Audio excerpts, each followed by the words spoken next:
Looks like we have a quorum. Yes.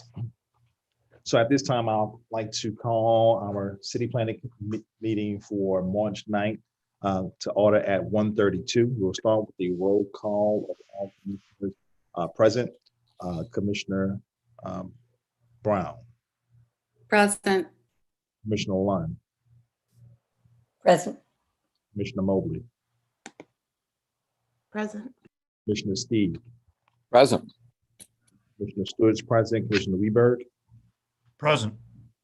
Richard. Present. Did I miss any commissioner? Commissioner Marshall, are you with us? Present. Did I miss any commissioner? All right. I'll now read our special public hearing rules into the record. Order of business. The order of business at the hearing shall be as followed: a call to order and roll call with the recording of members present, approval of minutes, reading of hearing rules, presentation of dockets, staff presentation, applicant presentation, questions from members, recess for 30 minutes, consideration of the docket, public comment, rebuttal by applicant, questions from members, voting and adjournment. Presentation of docket. The order of business for each docket shall be as followed: presentation by the City Planning Commission staff or the Department of Safety and Permit staff. Presentation by the applicant or their representatives. The appellate or the applicant may appear on their behalf or be represented by a duly authorized agent. Only one representative may speak on behalf of a request and must pre-register with the staff of the City Planning Commission. Other representatives or speakers may sign up to provide comments during the public comment portion of the meeting. The applicant shall be allowed a maximum of 3 minutes. Questions from members. The members have an opportunity to ask questions of the staff or applicant. Recess. The commission/board shall take a 30-minute recess to allow members of the public to comment. Public comment. Only written public comment will be allowed. Live public comment will not be allowed. No member of the public may submit more than one written comment per agenda item. Time allowed for public comment. The public comment form will be made available at the start of the meeting and will close at the end of the 30-minute recess. Public comments may be submitted electronically on the form provided by the City Planning Commission. Any comment missing this information will not be read aloud. Each submission must contain the commenter's first and last name, the commenter's address, whether the commenter is being paid in connection with his or her comments, the agenda item. Reading of public comment. A moderator will read into record all comments pertaining to that item that has been submitted in accordance with these rules. Comments will be read aloud in a normal speaking voice. The moderator will discontinue reading a comment once it exceeds 2 minutes. Rebuttal by the applicant. Following the public comment period, if there's opposition, the authorized representative of the application is allowed a rebuttal not to exceed 3 minutes. Questions from members. Following the public comment and rebuttal, the members have an opportunity to ask questions of the staff or applicant. Voting, making a motion. The member making a motion shall clearly state their name when making a motion. For example, I, Commissioner Stewart, move to approve the request. Seconding the motion. The member seconding the motion shall clearly state their name when seconding the motion. For example, I, Commissioner Stewart, second the motion made by Commissioner Brown. Statement by the chair. The chair will restate the motion confirming who made and seconded the motion. Voting. The chair requests a verbal vote from each member by roll call. Each member will indicate yay to vote in support of the motion or nay to vote in opposition.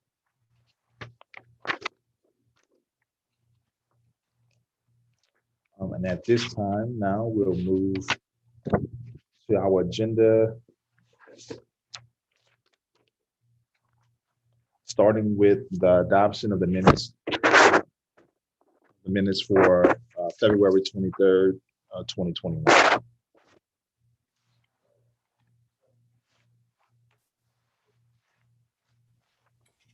I'll move to adopt the minutes from February 23rd, 2021.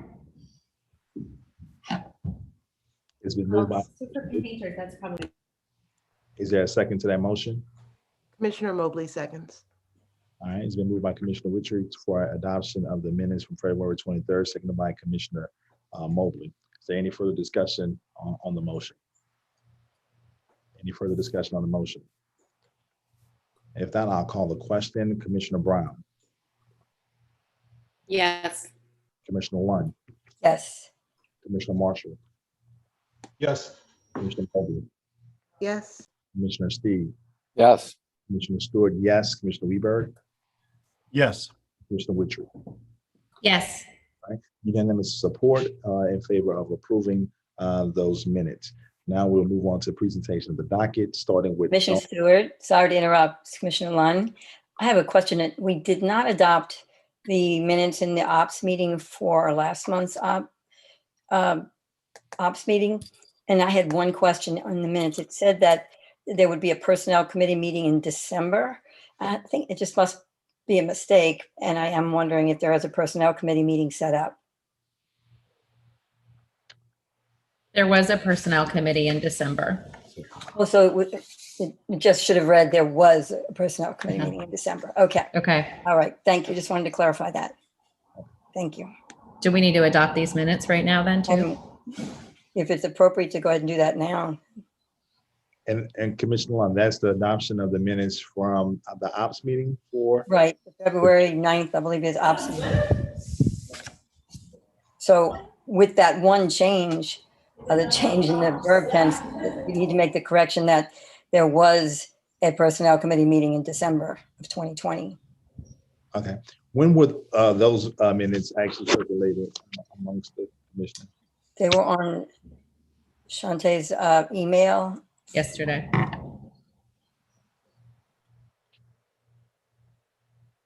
As a PDF an attachment.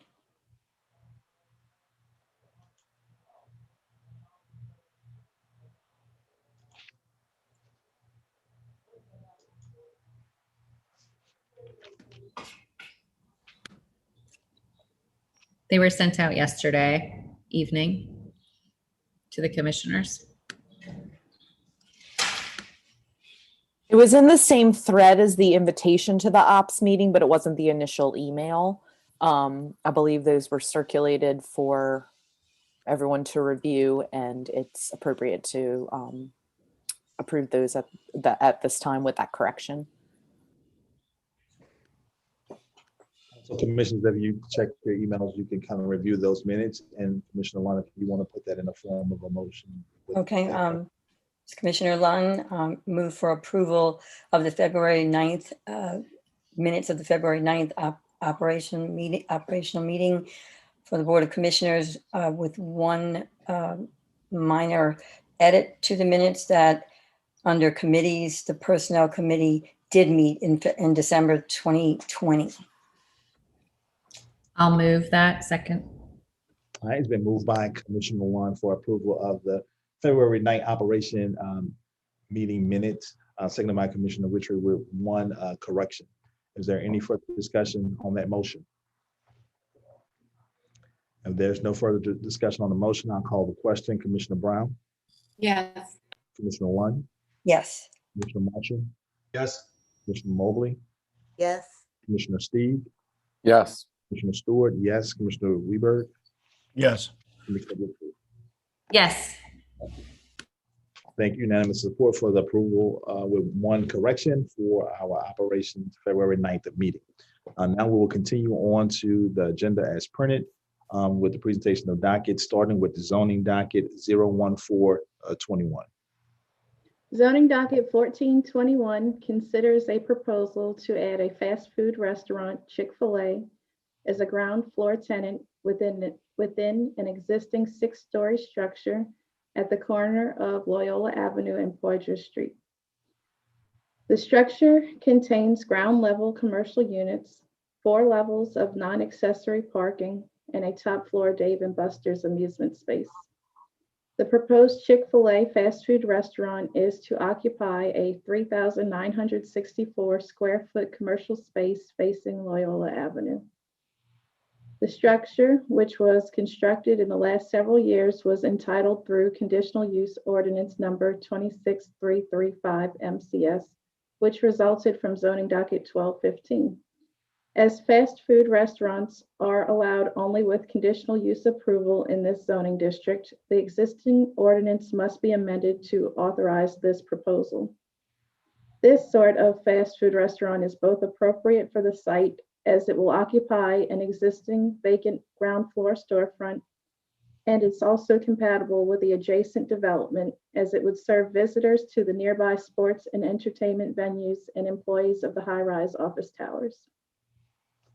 The space is designed to serve those living and working in the area and features an exterior walk-up window and an interior counter service, as well as interior and exterior seating areas.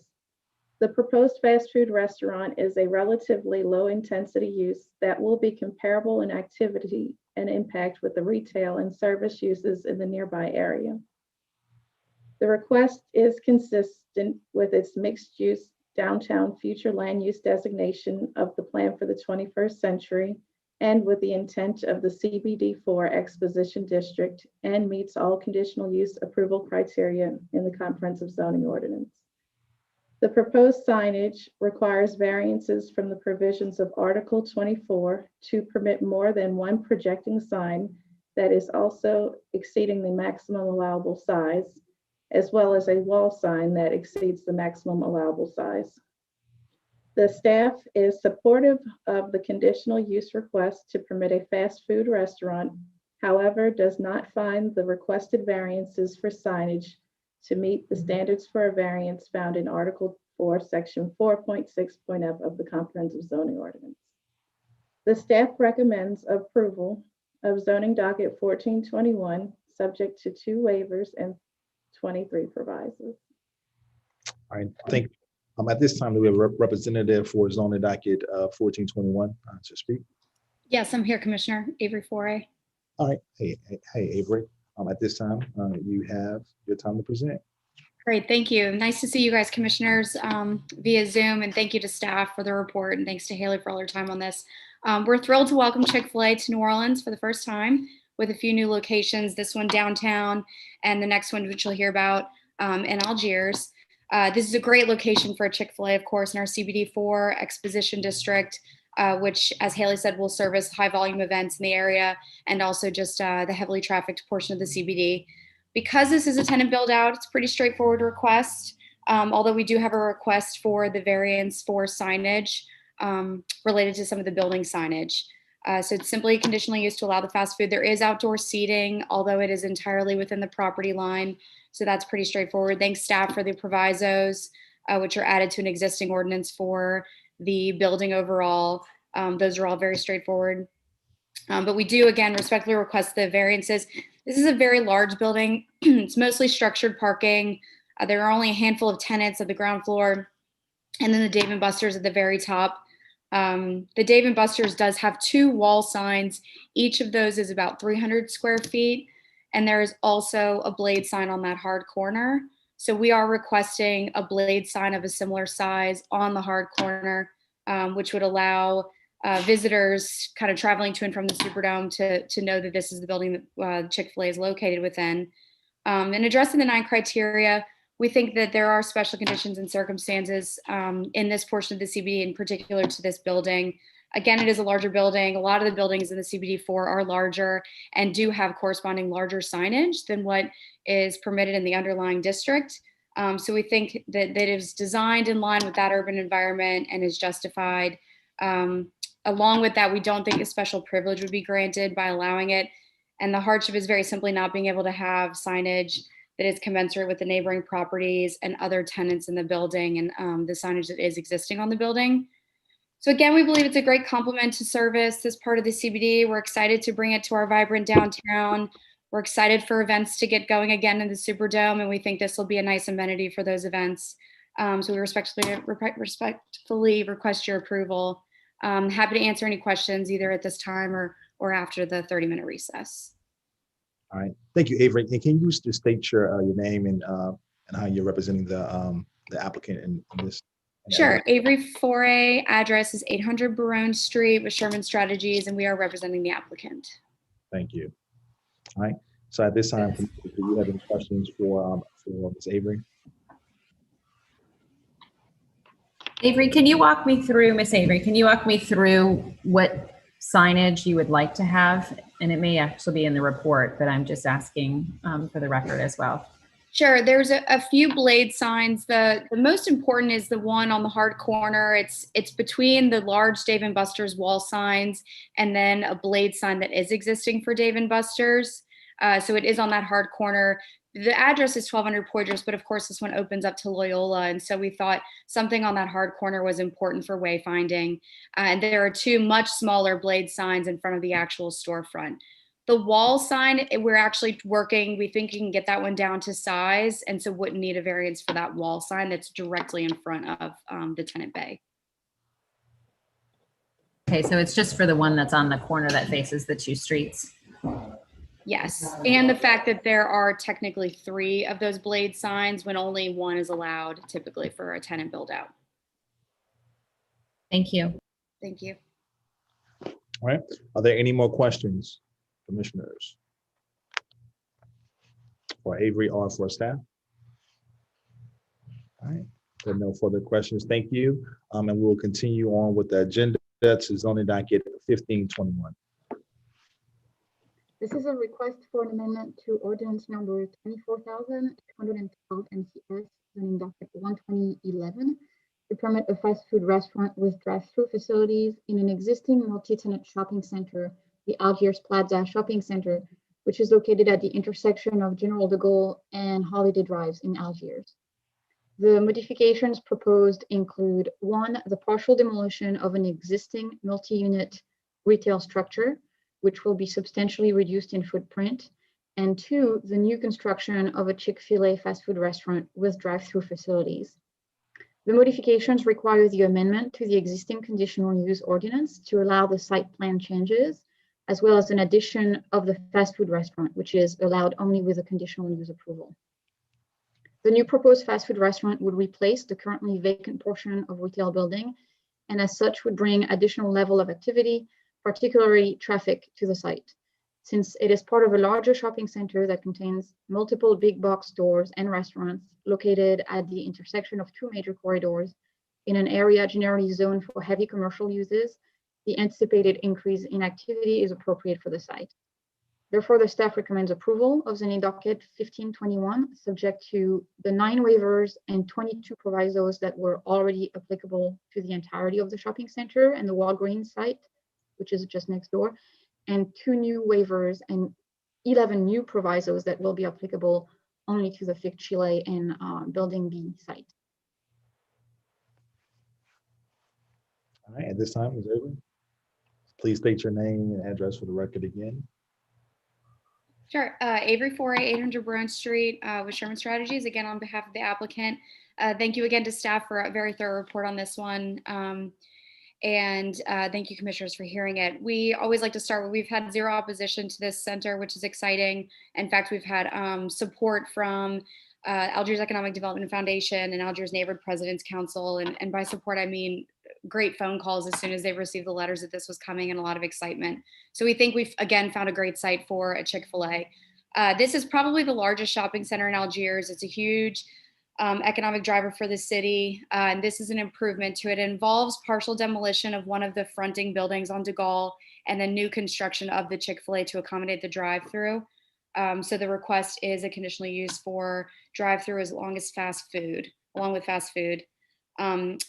We want to thank staff. They granted us 2 variances, and really the root of that is in acknowledging the context of the shopping center as a whole. So we appreciate that recommendation as a part of that. We do have a few additional variances that we want to request that is really based on the same thing, that we are fitting this into an existing shopping center and existing conditions.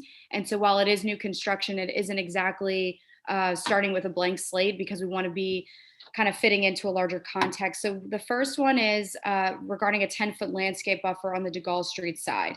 There's a row of parking that we're going to improve with some permeability, but that would remain in place. And that parking really extends the whole site on de Gaulle, as well as a drive aisle that is directly behind it. It's also important to note that there is a landscaping buffer. It's just outside of our property line, but it ranges from anywhere from 15 to 17 feet, and that is maintained by landlord and beautifully landscaped. So there is a landscape buffer. It just doesn't count towards that requirement on the DeGaulle Street side. And so we would request that variance to the landscaping buffer requirement on the facade. I'm sorry, on the DeGaulle Street side. The other two, I think we meet, and especially meet in spirit, and that's regarding design and the facade. The building is oriented towards that building B and kind of interior to the shopping center. So the two requirements that I would like to address are orientation to the primary street and then the 50% transparency requirement. The building, again, it's oriented towards the LA Nails and the T-Mobile site and kind of the center overall. It was designed to fit into the context. And so it's not exactly oriented to the DeGaulle Street side. I think it's just kind of a misstep there. And then the transparency requirement is met on that facade, which actually has a much larger square footage, but cannot be technically met on the side facing DeGaulle. That's back of house and mostly kitchen space. And so it just isn't easy to accommodate on that facade. But at the end of the day, there's more transparency on the building overall. I also want to note that the adjusted building that is partially demoed will have a lot of transparency, as much as 82%. And then so when the two are taken together, we're at 64%. And so we meet the spirit of this transparency requirement, just not the letter of the law. And so I think that is a technical requirement. And I believe that summarizes everything. Thank you again. All right, thank you. All right, commissioners, do you have any questions for the representative or for staff as it relates to this zoning docket? All right, thank you. If there are no further questions, we'll continue on in the agenda. Zoning docket 2321. Zoning docket 2321 is a request by City Council motion to establish a French Market overlay district. The proposed overlay would apply to a part of the French Market managed area of the French Quarter, running from St. Peter Street to Barrack Street between Decatur Street and the Mississippi River. The overlay would result in extending operating hours of the public market portion of the French Market district and more permissive sign regulations within the area. The stated purpose of the overlay is to recognize the unique geographic configuration of the French Market district as opposed to the remainder of the French Quarter through the extended hours and a unified package of pedestrian-scaled signage to guide visitors through the linear market area. The motion proposes to change the operational hours of the public market from the current 10 a.m. to 5 p.m. to extended hours with an opening at 4 a.m. and an evening closing at 10 p.m. on Sundays through Thursdays and 11 p.m. on Fridays and Saturdays. The motion proposes to allow the use of 3 different kinds of signs within the area, none of which are currently allowed in the overlay area today. These are freestanding multi-tenant signs, subject to restrictions on number, size, location, and content. Multi-tenant signs co-located on approved communications antennas installed in specific locations, subject to review and approval by the VCC and Design Advisory Committee, and attached permanent directory signs in the public market area with limitations on number and size of the sign. Staff finds that the proposed overlay is consistent with the master plan in both areas of its proposed changes. The extended hours of the public market can offer greater flexibility in the use of the French Market space, a historic landmark and significant anchor of the downriver portion of the French Quarter.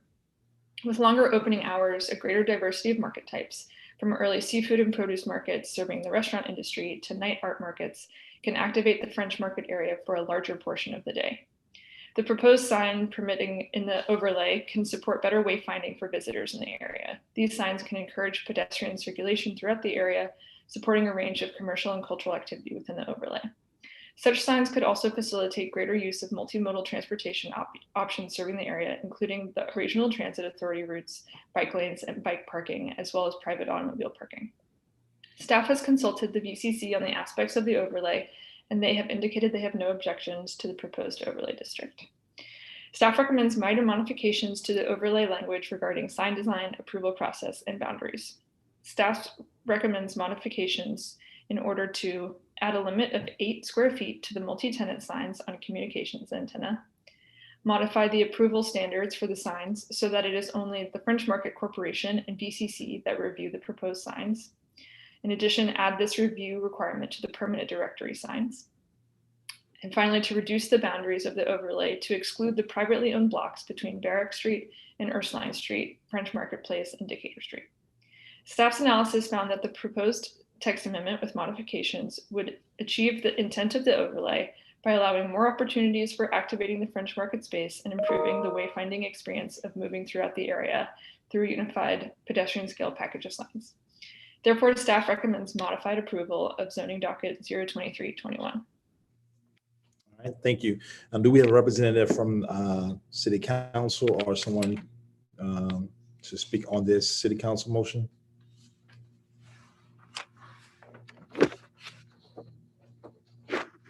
All right, if not, Commissioners, do you have any questions for staff as it relates to this overlay district?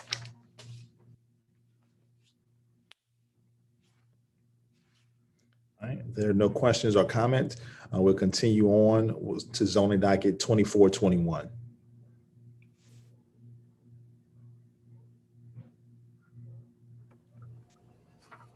Thank you, Mr. Chair. Zoning docket 2421 is a request for a text amendment to the comprehensive zoning ordinance to amend Article 12, Section 12.2 to classify motor vehicle service and repair, minor, and car wash as conditional uses in the HUMU neighborhood mixed-use districts. The proposed text change would affect properties citywide located in the HUMU neighborhood mixed-use districts, which are districts in the older part of the city that were typically built and sold prior to the prevalence of the automobile and are intended for a pedestrian orientation and to provide uses for the surrounding neighborhoods. It is, however, the most intense of the three non-residential districts in the historic urban place designations. Car washes are typically more intensive uses and clearly auto-oriented that are not within the scope of traditional corner stores and small pedestrian-oriented commercial uses of the HUMU district. Minor motor vehicle service and repair facility, though to service the automobile and purpose, can be considered a necessity for residents of the surrounding neighborhood and can be a great convenience if within walking distance. If established at appropriate locations, staff believes it can be integrated into the multimodal and pedestrian-oriented communities. The staff recommends modified approval of zoning docket 2421, authorizing only the minor motor vehicle service and repair as a conditional use and maintaining a prohibition on car washes in the HUMU district.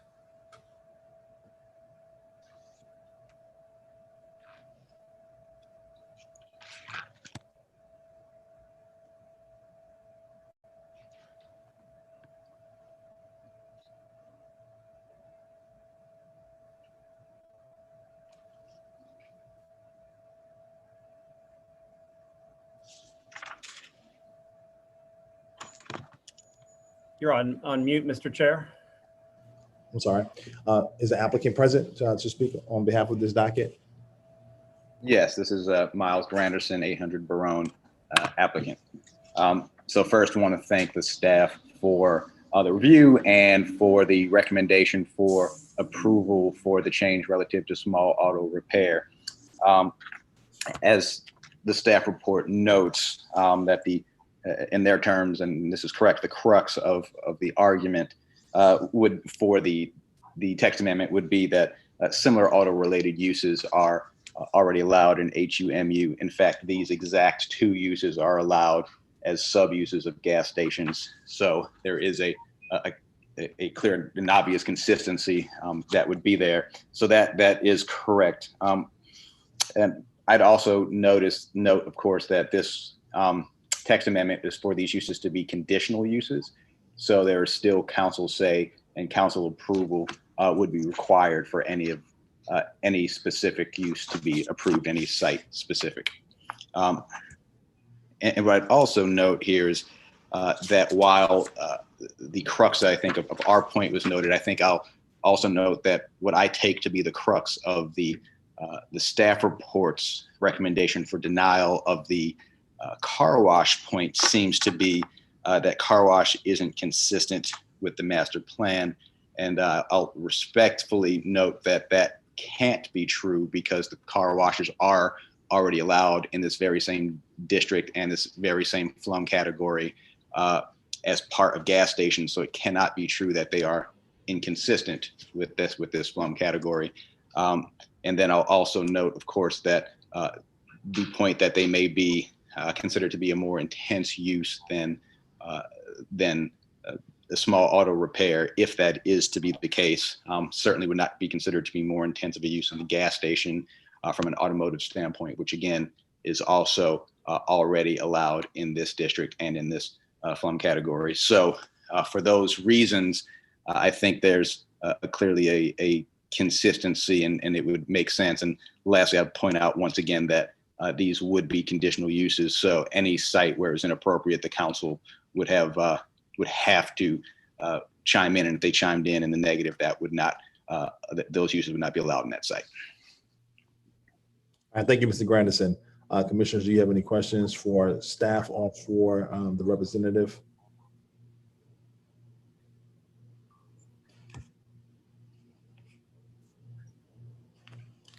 Staff, can you all comment just on Mr. Granderson's comments saying that he was, like, the car washes are actually? Sure. So when safety and permits allows an accessory use like a car wash being accessory to a gas station, it has to be clearly ancillary to the main use. And so, if you had one gas pump with 10 car wash bays, they would not allow that as a gas station because that would be more of a car wash than a gas station. So, so we do disagree that that a car wash is absolutely a consistent use with the master plan. Thank you, Paul. All right, any other questions or comments from any other commissioner as it relates to zoning docket 2421? All right, if not, we'll continue on to our next subdivision docket 921. Subdivision docket 921 is a request to re-subdivide two existing lots, lots A1 and A2, and reconfigure them into two new lots of record, lots A1B and A2B. The properties are located in HURD2, Historic Urban Two-Family Residential District in the Algiers Point neighborhood. Both lots are held in common ownership by the applicant. Lot A1 is currently an L-shaped lot with double frontage, and lot A2 is a rectangular lot that fronts along LaBouche Street. The proposal will reconfigure the two lots into two new lots of record, resulting in new dimensions and an irregular shape on lot A2B. The purpose of the subdivision is to create a new lot of record, lot A2B, where the current owner would build their private residence. The subdivision request is classified for review under policy B of the subdivision regulations. As noted in Article 3.322 of the subdivision regulations, policy B, subdivisions are evaluated based on compliance with three criteria. The staff finds that the proposal meets two of the three criteria. In addition, policy B standards, CPC applies a rule to subdivision regulations which create an irregular shape. Typically, the CPC approves subdivisions with an irregular shape that propose an extension from the rectangular lot that is less than 15% of the rectangular portion of the lot. The leg of proposed lot A2B is about 38% of the rectangular portion of the proposed lot. Therefore, we're recommending that proviso be added that recommends the applicant reduce the size of the leg portion in order to make the proposal more acceptable. Staff recommends tentative approval of subdivision docket 921. Thank you. At this time now, do we have the applicant or a representative of the applicant present to discuss this subdivision docket? Yes. Hi. My name is Whitney Clark, and I'm here as the attorney for Mindset Investments, LLC. My address is 4130 Canal Street. We're requesting approval on the to re-subdivide lots A1 and A2 into lot A1B and lot A2B. As noted in the staff report, the proposed change in the lot lines meets two of the three criteria as required by Article 3 of the subdivision regulations and does not interfere with the master plan. I'd like to take a moment to address the concern regarding the irregular shape that's created with this re-subdivision. There's two things at play right now for the owners of lot A1 and lot A2. Lot A1 is currently under contract to be sold. This re-subdivision is the last thing that we need to proceed with closing, and the future purchasers are actually already occupying the property. In addition, the current owner is under contract to purchase the rear 60 feet of Lot D1, which lies immediately to the left of current Lot A1. The ultimate goal is to create 5 residential lots out of the current existing 3 oversized lots. Due to the current title of Lot D1, we're not able to handle the re-subdivision in one step. The ultimate goal is to create 2 new rear lots behind the current existing lots A1 and A2 for new development in the neighborhood. This re-subdivision is the first step and is necessary due to the current title of Lot D1 and the pressing time frame of trying to close on Lot A1. In the near future, we will be filing for a re-subdivision of Lot D1 and A2B to create 2 new lots, which will ultimately eliminate the irregular L-shaped portion of the proposed Lot A2B. We respectfully request approval for the re-subdivision as reflected on the survey by RW Krebs dated December 18th and submitted with the application. Thank you. All right, thank you. At this time, commissioners, do you have any questions for our staff or for a representative for this? Just a quick question. So you referred to Lot D. I'm looking at the re-subdivision document, and the survey has A1B clearly marked, A2B clearly marked. Where is that D lot? Is it? It's not included. So it lies to the left of the current Lot A1. So it runs the same distance. So it will create, the ultimate goal is that A2B will be the same dimension as Lot A1B, and the rear, the last 60 feet will be 2 new lots that will have diameters of 30 by 95 feet. So without the irregular L-shaped re-subdivision and the sale of Lot 1, it will not accommodate the 2 new lots being buildable structures or buildable lots. So the 60 feet go farther back, or the 60 feet would front onto Pelican? They would front Pelican Avenue. Okay, that makes more sense. Thank you. That makes more sense to me. All right, any other questions or comments, either for staff or for the representative for the subdivision docket?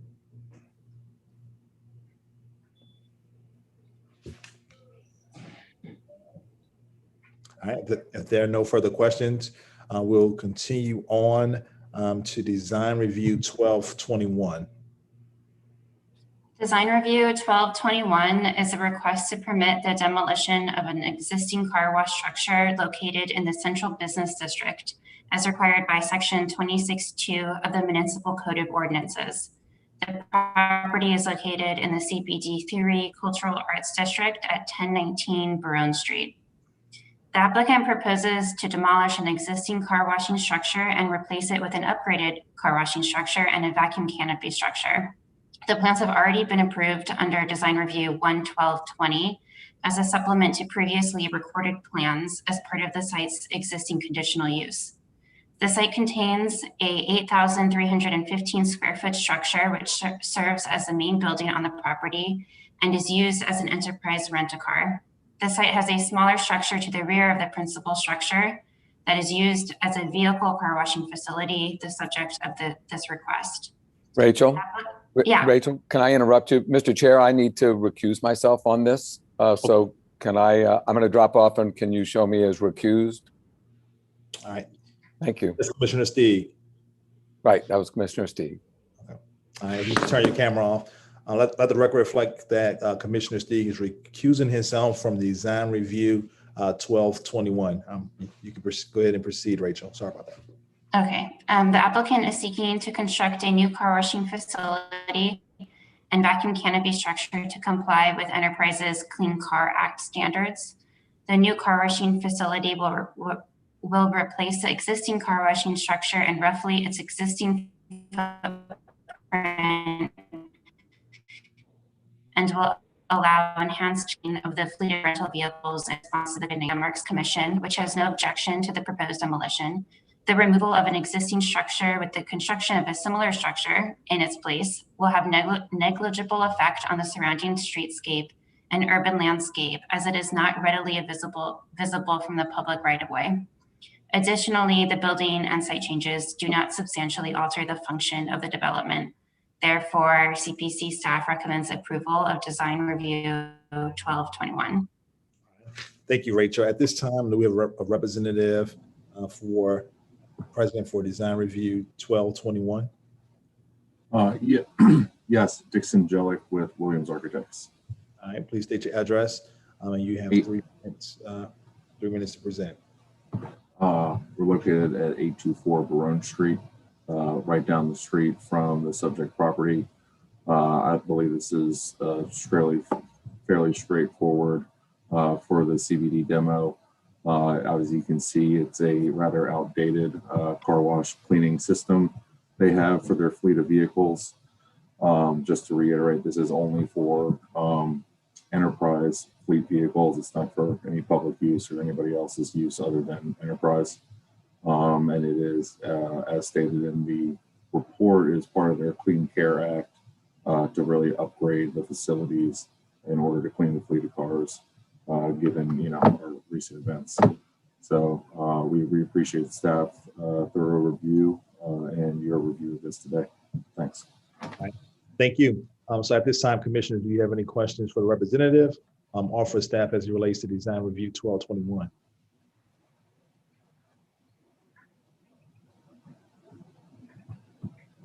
Any questions or comments? All right, being no questions or comments, we'll continue on to the last item on our agenda for today, which is ratification of certifications of subdivisions.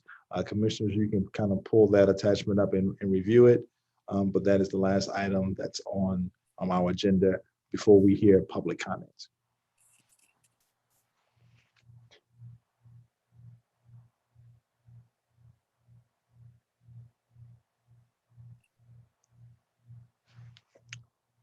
Okay, staff, if there's not a presentation for certification of subdivisions, at this time now, that brings us to the conclusion of the agenda, and the chair will entertain a motion for a 30-minute recess, and then we'll come back and take action after receiving public comment on the items that we heard today.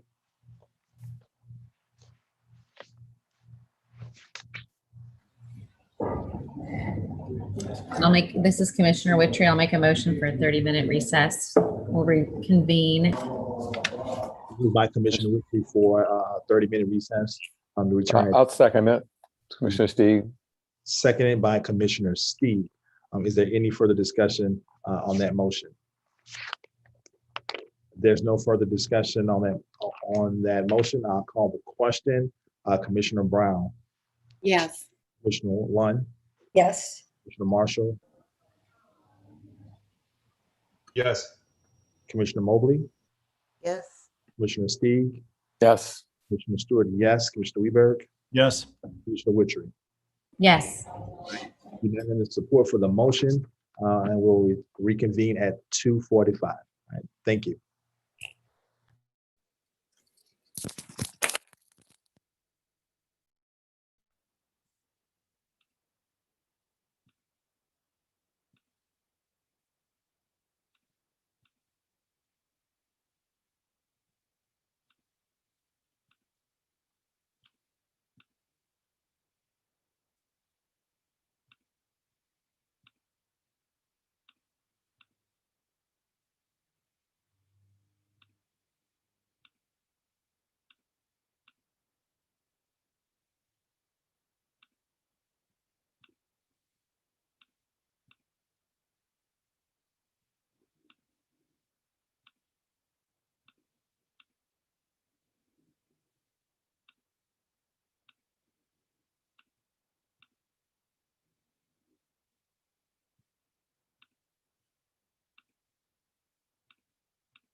Okay, commissioners, the time now is 2:46. If you're back, please turn on your camera so we can do a roll call.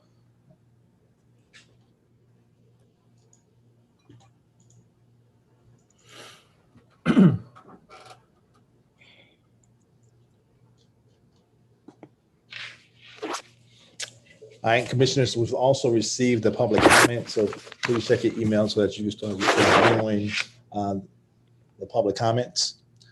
At this time now, we have a roll call. I see all commissioners are back. Commissioner Brown. I'm here. Okay. Commissioner Lund.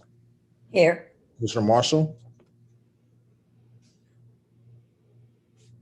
I'm here. Commissioner Mobley. Commissioner Steig. Here. Commissioner Stewart's present. Commissioner Weberg. Present. Commissioner Witchery. Present. Okay. All right, so we're only waiting on Commissioner Mobley. I'm sure that she'll be joining us shortly. As I said before, commissioners, you can check your emails. You receive public comment for several docket matters if you want to start reviewing those. And we will start with zoning docket 1421. All right. The first comment is from Brian Head, representing Chandler Signs, in support of the application. My name is Brian Head with Chandler Signs, and we are the sign company for the project. While the municipal address for the site is 1200 Poydras, the storefront is actually on Loyola Avenue. As you know, this is a large building with a long street frontage as part of a much larger assemblage. The street level tenant spaces are few in number, and the building is primarily structured parking. The signage proposed, a blade sign on the hard corner of the building and two smaller blade signs in front of the tenant space, are absolutely appropriate in the context of the larger building and the larger grouping of buildings. The Dave and Buster signs are 300 square feet each, so we use that as a starting point for our blade sign, which is 134 square feet. Given that context, we assert that the sign package is appropriate for the project. Next, from Caitlin Gura, 1350 Touchy Avenue in Des Plaines, Illinois, in support. My name is Caitlin Gura, and our firm, Chipman Design Architecture, serves as the architect for this project. We want to thank the City Planning Commission staff for their review and strong recommendation of approval for this tenant build out project. A few variances will be necessary for the project related to the signage. We echo Chandler Signs in stating that the signage is as designed for this location is appropriately fit for the space and building. Separately, we note that proviso to add a design delineation between the outdoor dining and the right-of-way and believe we can accommodate this request. However, it is worth pointing out that the property line is many feet from the outdoor seating. We look forward to working with staff to come up with a solution that will work in that context. Thank you for your review, and we would respectfully request approval of the signage package as designed. Next, from Patrick Davis, 5200 Buffington Road, Atlanta, Georgia, in support. My name is Patrick Davis with Restaurant Development for Chick-Fil-A. We are very excited to bring Chick-fil-A to Orleans Parish for the first time, and we found a location downtown that is a great fit for one of our inline urban stores. I want to thank the City Planning Commission staff for the report and recommendation for approval of this store. When we design a store, including the signage for the store, we design to a particular building and context. Here, the large building, which is primarily a parking garage, required large signage that is in line with the greater site context. For this reason, we respectfully request that variances related to signage, which would allow our proposed signage to fit within the built environment, are granted as part of this item. All right, thank you. That's it, yes. Thank you. At this time now, I'll let the record reflect that Commissioner Mobley is with us now. So we have all our commissioners present. So at this time, Stephen, can you give us the what the stance was on the CPC report? Sure. The staff recommendation was approval subject to 2 waivers and 23 provisos. Okay. All right. Any comments or questions as it relates to the staff report by any commissioner? Yes, is my mic on? I can't see right now. Yes, we can hear you, Commissioner Lund. Okay, thank you. So I drove by something we approved about a year ago. I believe it's called Food and Fun on Basin Street around St. Louis. And the building is really lovely and fits in the setbacks, the amount of glass, everything works. There's this ridiculous sign that says Food and Fun. Doesn't go with the building. It's their standard sign, stands out like a sore thumb in my humble opinion. And so I'm really sensitive to signs. And when I see like the Walgreens on Decatur, they were able to comply. Yes, it's a minimal sign and it's close to their standard. It is their standard font, I believe it all, but it is not obtrusive in terms of the street that it's on and the surrounding buildings. So I am concerned about particularly the large corner blade sign they're speaking about. And I would like to ask the applicant if they have had any, if they know if Chick-fil-A in any historic districts throughout the country or the world have complied with historic signage where they change the way their standard sign looks. All right, Ms. Ivy Ferret, are you with us? Yes. Yeah, I'm here. I would have to get that information from Chick-fil-A. I don't have that on hand regarding other historic districts, and other municipalities that they've designed for. All right. So I have a question for staff. I remember when we approved the David and Buster signs because it was outside of the variance that we gave them a variance for that large sign for David and Buster's. So staff, I don't know if anything else would be in line with that blaze sign, a blaze sign in line with the size of that sign. But staff, I know we don't want to necessarily give approval for like large display signs, but staff, is there a way that we can discuss potentially giving them a blaze sign, but some type of regulation as far as that sign so that it's not maybe as in line with the David and Buster sign, but also allow them to have a blaze sign? Yes, they are allowed to have one projecting sign. The proposal includes 3 projecting signs, and the signs are also in excess of the allowable size. So to answer your question, they are allowed to have one projecting sign. And I believe it could be 32 square feet in area. And to your other question, the zoning docket in 2015 did allow those Dave and Buster's signs, a variance for the size.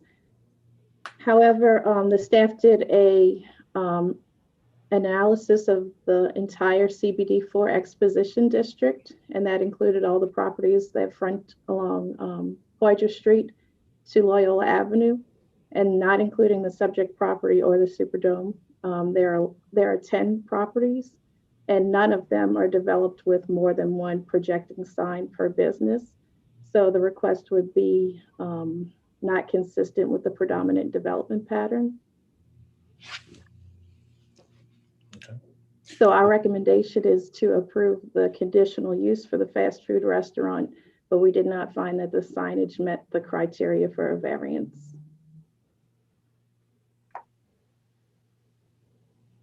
Okay, are there any additional questions or comments?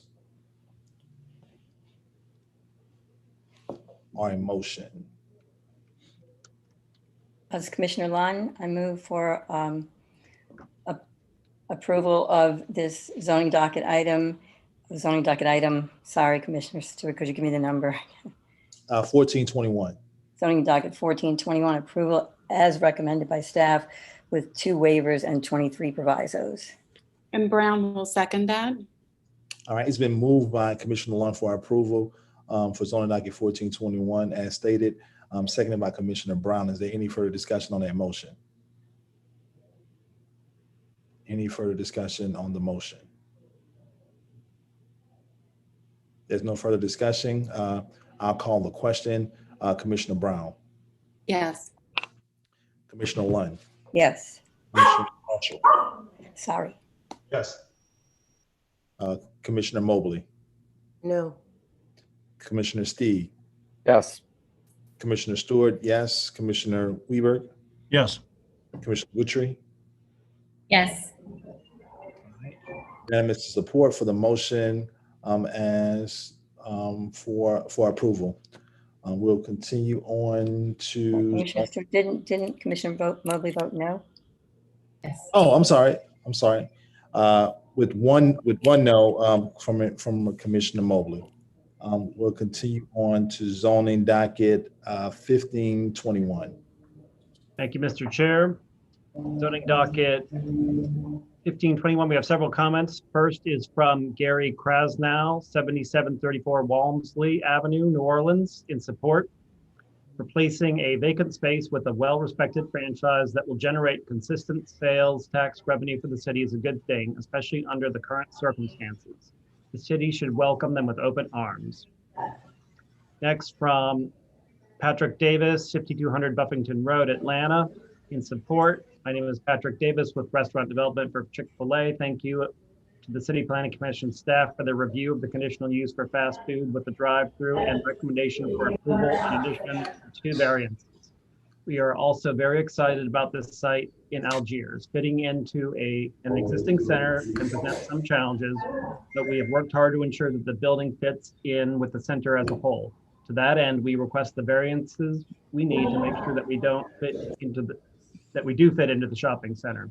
That includes a variance of the 10-foot landscape buffer. We need to retain and maintain the existing right-of-way of parking and the row of parking and the existing linear drive aisle. To do this, we need a variance. Second, we want to be sure that our building fits in well with the existing buildings and the adjusted building B. To do that, we oriented it towards building B and the center itself. We thank you for your review of this project and request the variances to allow us to build this site as designed. Next, from William Surcuff, 1210 Burdett Street, in support. My company, Property One, handles the leasing of the Algiers Plaza Shopping Center. My company also handles the property management of this center. The center is in the best condition and has been for a long time, going back to the days it was the old Aurora Shopping Center. We have regularly included all stakeholders in the process while upgrading the shopping center. We have regularly discussed what they would like to see as an addition to the shopping center. Chick-fil-A has always been one of the tenants at the top of their list. As this is the 2nd largest shopping center in New Orleans by square footage, I believe the Chick-fil-A would be an excellent addition. I believe the neighbors would come support that. We clearly support the application as stated. That's the last comment. Thank you. And Stephen, can you give us staff recommendation for this docket? Sure, the recommendation is approval with 11 waivers and 33 provisos.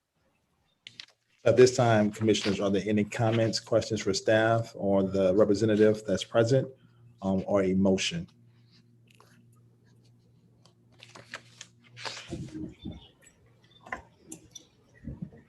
Brown will move to approve per staff's report.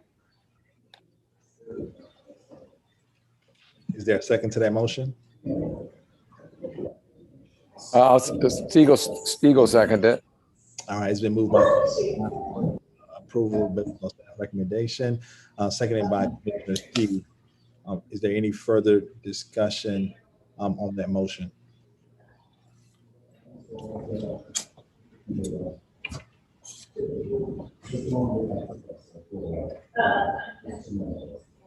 All right, if there's no further discussion on that motion, I'll call the question. Commissioner Brown, Yes. Commissioner Lund, Yes. Commissioner Marshall, Yes. Commissioner Mobley, No. While it's outside the scope of this commission, for sure, there are currently 20 states across the country considering anti-LGBTQIA legislation that Chick-fil-A helped to fund for decades. And I cannot in good conscience vote to support any expansion of their business model into our city or their profits at the sacrifice of our citizens' rights. So I'm voting no. Commissioner Steve, Yes. Commissioner Stewart, yes. Commissioner Weberg, Yes. Commissioner Witry. Yes. Right. 7 in support, 1 in opposition. The motion is carried. And we'll move on to zoning docket 2321. Zoning docket 2321, we have a comment from Robert Gertner, 2046 Sumter Street, New Orleans, representing the French Market Corporation in support. We appreciate your consideration this afternoon of the request to create the French Market Overlay District. By way of background, the French Market Corporation, FMC, is a self-sustaining public benefit corporation whose mission is the preservation, restoration, maintenance, promotion, and development of the City of New Orleans properties and historical assets assigned to its management.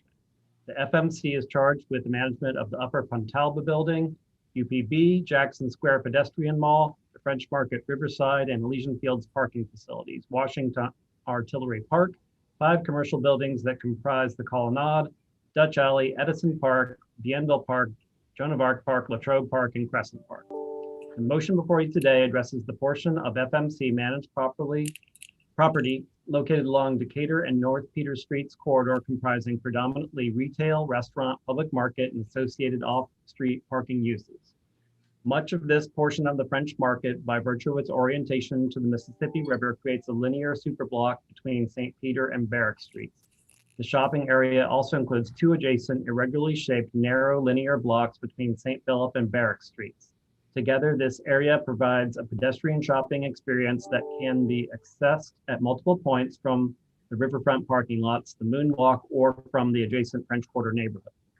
Proposed overlay district is intended to provide minor changes to the existing sign regulations that apply within the overlay district boundaries.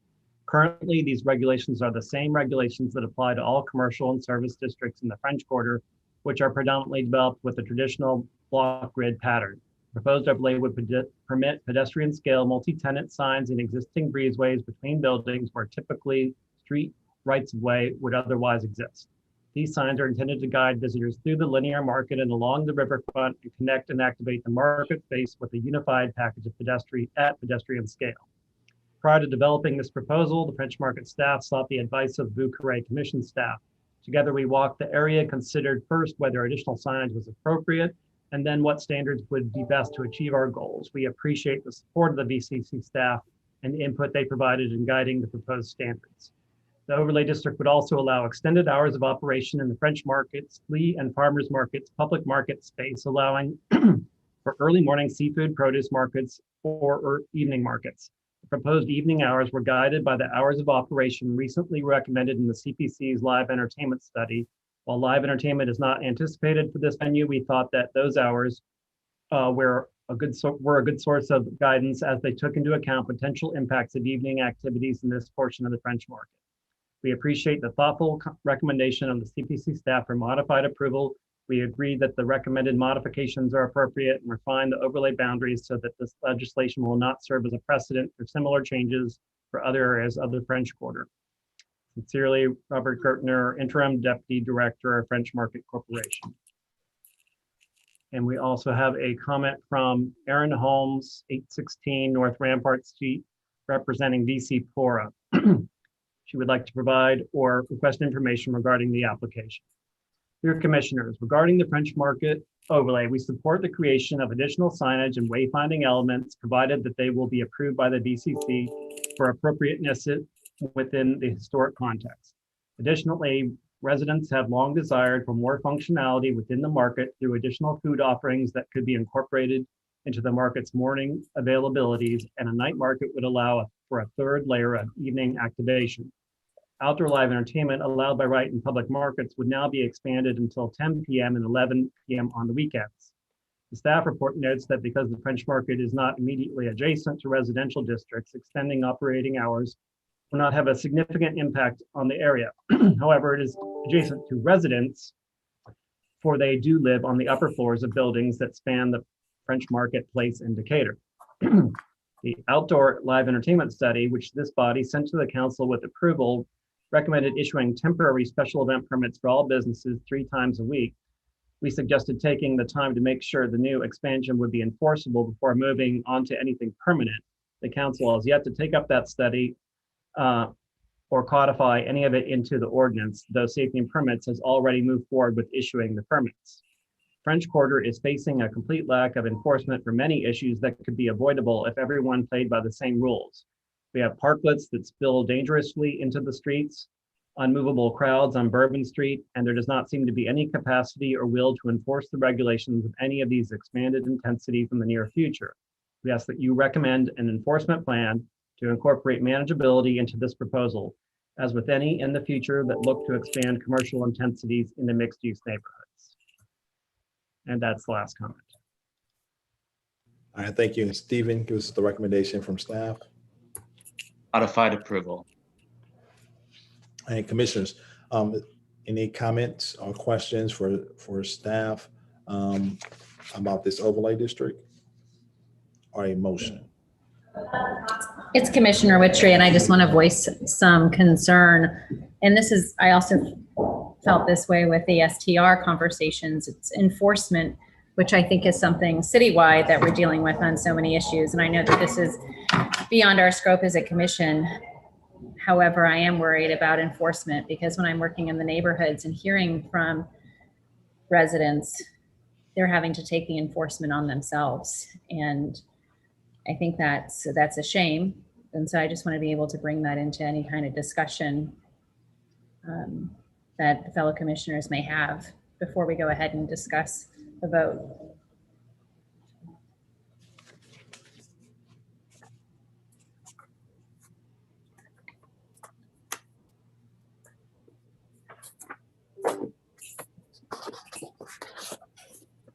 Commissioner Lund, so I would have a question about who is the body of regulatory, what agency would enforce some of the concerns that were expressed in that last comment, the noise level, things like that. Would staff know? Anyone on the staff know? With regards to noise, the Department of Health or the NOPD could respond. This Department of Safety and Permits issues special event permits, though if the market were operating, they could have live musical accompaniment during the hours that the market is open. Okay. And so this amendment is requesting a lot later hours. Correct. I would also say that, the French Market Corporation, being a public entity, can be expected to be responsive to city officials. So the French Market Corporation itself would take on the management of the any live entertainment that took place within its properties. Right. Thank you. And just to state, I am in support of the application. I just want to bring it to everyone's attention. Enforcement across the board is a concern when we're thinking of these overlay districts as well.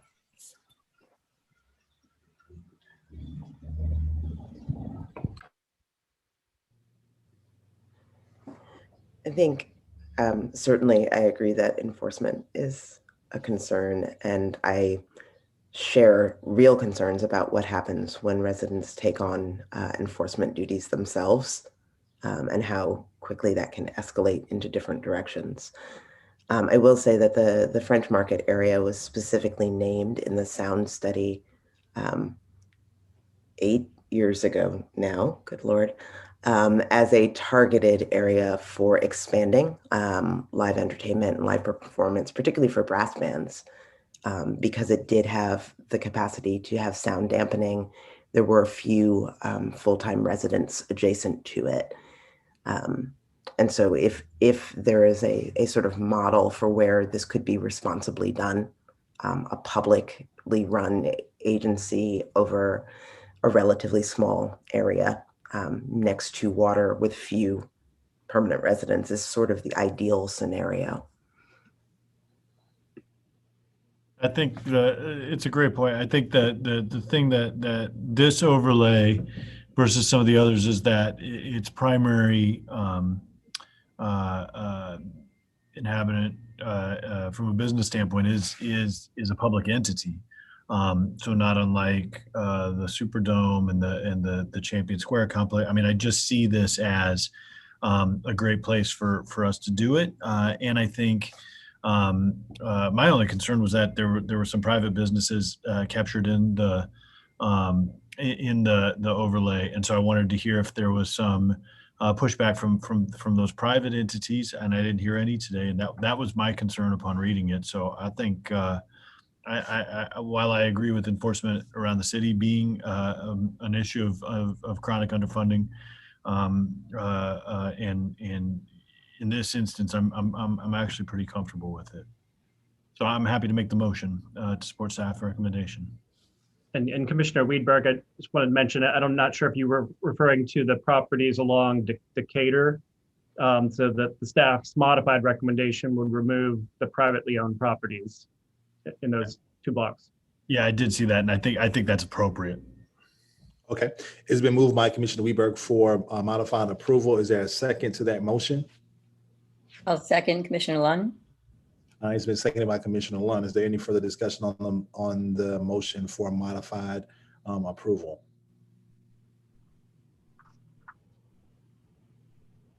Any discussion? There's no further discussion. I'll call the question. Commissioner Brown. Yes. Commissioner Lunn. Yes. Commissioner Marshall. Yes. Commissioner Mobley. Yes. Commissioner Steig. Yes. Commissioner Stewart, yes. Commissioner Wiedberg. Yes. Commissioner Witry. Yes, thank you. Unanimous support this time for modified approval for the French Market Overlay District. We'll continue on to zoning docket 2421. We have 2 commissioners that will recuse themselves, and that being Commissioner Brown and also Commissioner Steig. All right, zoning docket 2421. I will exit the meeting for this docket for deliberation and for the reading of it. We don't have any public comments for this docket. All right, so at this time, are there any questions to staff or a motion for zoning docket 2421?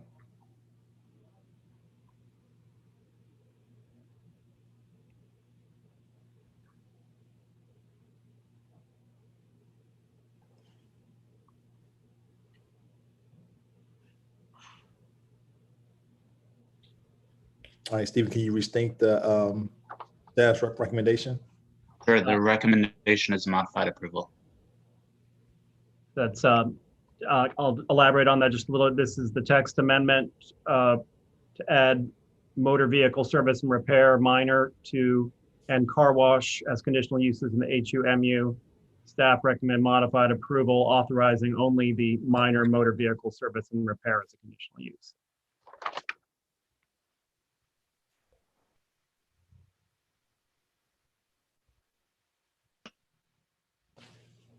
All right, so is there a question, any questions for staff or a motion?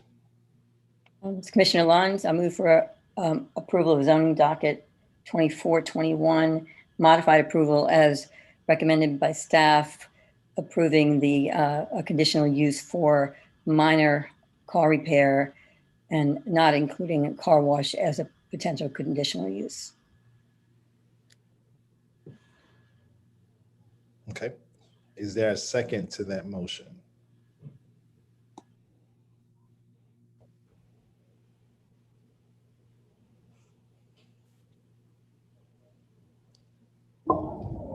If there's no second to the motion, the motion will die for that of a lack of a second. Can we open up any discussion here? What are? We can go ahead and form a discussion that would maybe lead to another motion. Right, sure. I'll throw it out there. So this is for modified approval. So no car wash, but small repair. Is that correct? Correct. Text amendment throughout. And so, yeah. Is that Paul? Yes, Okay. that's the staff recommendation. Okay.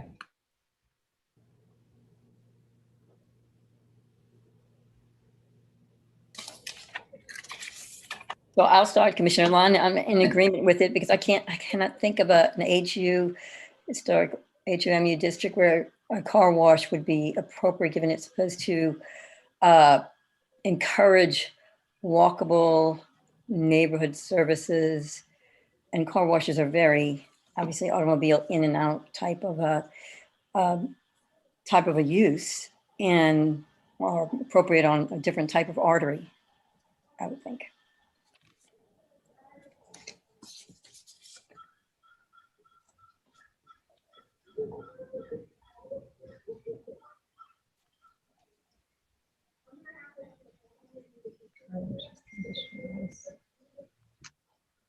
And Paul, I'll just have a question for you.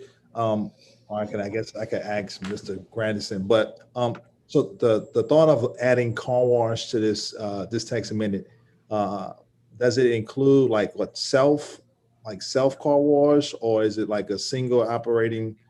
What type of car wash would it allow? Or just hand washing? Just to kind of for clarity, what kind of car washing are we talking about specifically? So I'll let Paul speak to it if he wants to add. But the way car wash, I believe, is defined in the CZO would allow both of those, and so this text amendment would allow that as a conditional use along HUMU corridors. So if the council member and CPC, et cetera, for a specific project were to deem that appropriate, then they would, and if they didn't, then they wouldn't. And certainly that could include a situation where one of your examples was deemed appropriate and the other wasn't. All of that would be subject to the conditional use and any provisos, et cetera, that the staff, commission, or council may want to add. Okay. All right, so and this question is for Paul. So there will be another safeguard if car wash is included to make sure that the use is appropriate in a HUMU neighborhood mixed use district. Correct. As conditional uses, they would all come back through the City Planning Commission and have to be approved by City Council. Okay.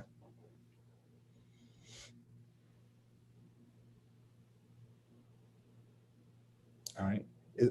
Is there any further discussion or questions as it relates to zoning docket 2421 or a motion from a commissioner? Is there a concern among my colleagues with the car wash component or the service and repair component? I have concerns about the service and repair component, but think that as a conditional use that would have to come back I'm willing to move forward.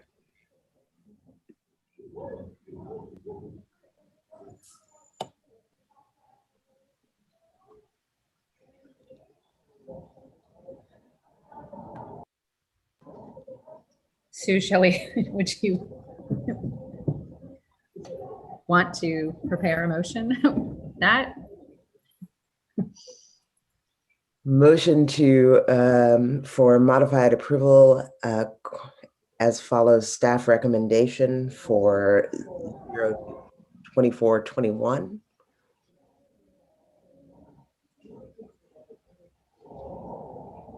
Okay, Commissioner Mobley. So you're, That was the same. Yeah, that was the same motion. Yeah. So are you trying to modify the staff's recommendation, or you're going with the staff? I'm going with the staff recommendation. I needed more information. I now have more information. Okay, so you're making the same motion. I'm making the same motion. Okay, just to clarify. Thank you. All right, I'll second that motion, Commissioner Lund. All right. So it's been moved by Commissioner Mobley for staff recommendation for modified approval, seconded by Commissioner Lund. All right. Is there any further discussion to that motion?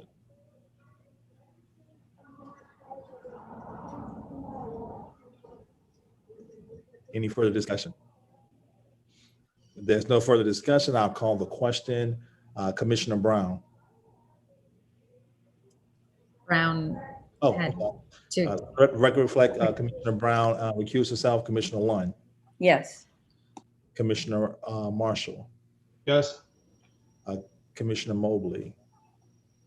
Yes. Commissioner Stieg has recused himself. Commissioner Stewart, yes. Commissioner Weberg. Yes. Commissioner Witry. Yes. Unanimous support for modified approval. And we'll continue on to subdivision docket 00921. And we received public comment. No public comment. No public comment. And then okay. All right. So with no public comment for subdivision 00921. And the staff recommendation is tentative approval subject to 4 provisos. And I'll make a motion to approve staff recommendation. All right, it's been moved by Commissioner Weberg for approval of staff recommendation. Is there a second to that motion? I have a question before I second. Stephen, I know that the applicant had made note that the end result is to have the 2 linear lots. The tentative approval, would that actually be inclusive of that? Or can you walk us through what the tentative approval is? Yeah, so basically the proposal right now is to have basically a dog leg of the last 60 feet of the corner lot such that it wraps the interior lot.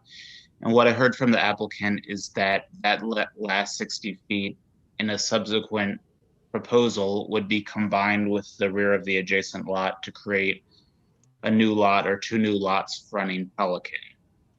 And so our recommendation would require that rear depth to be reduced, because we're concerned about an outcome where there's this permanent L condition, which is not what the applicant seems to be proposing, but it is what the subdivision plan is showing.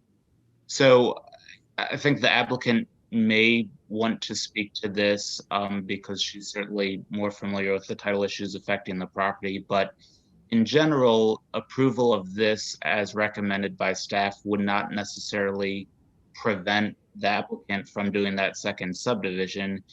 It would just change kind of what the baseline is that would then need to be modified through the second subdivision.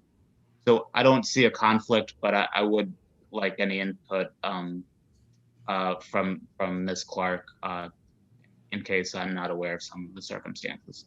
Well, and Stephen, I'll just speak to my motion and to Commissioner Witry, because I asked that question earlier, and I was trying to understand what ultimately they were trying to do. At the end of the day, we're trading key lots.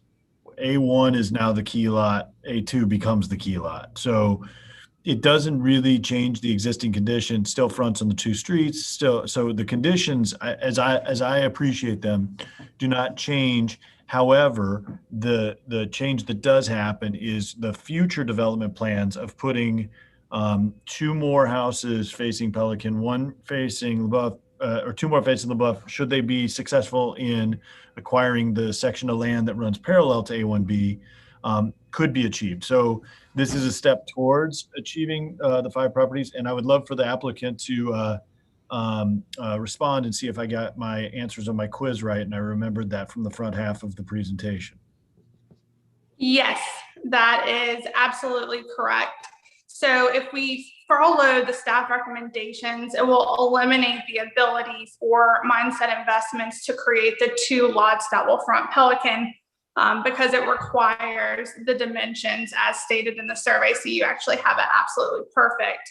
As far as speaking to the title issues, right now it's a complicated succession with heirs that are spread throughout the country. It's in progress. Like I said, the Mindset already has it under contract. So it's in process by our office and it will be completed relatively shortly. So it's just a temporary step. The reason that we, for the expediency of this portion of the re-subdivision, again, is that the structure that's occupied on A1 is currently occupied by a new purchaser. So they have relocated from out of state and have nowhere else to reside. So we can't re-subdivide. Once A1 is set, it will be sold, which is why we need the temporary re-subdivision reflected in this L shape as opposed to how it's currently set up. So I thank you, Ms. Clark. If there's no other question, or Jonathan, don't mean to, I can second Commissioner Weberg's motion. Right, so I will. It's been moved by Commissioner Weberg for approval and second by Commissioner Witcher. Is there any further discussion on that motion? I'm moved by that second, so thank you.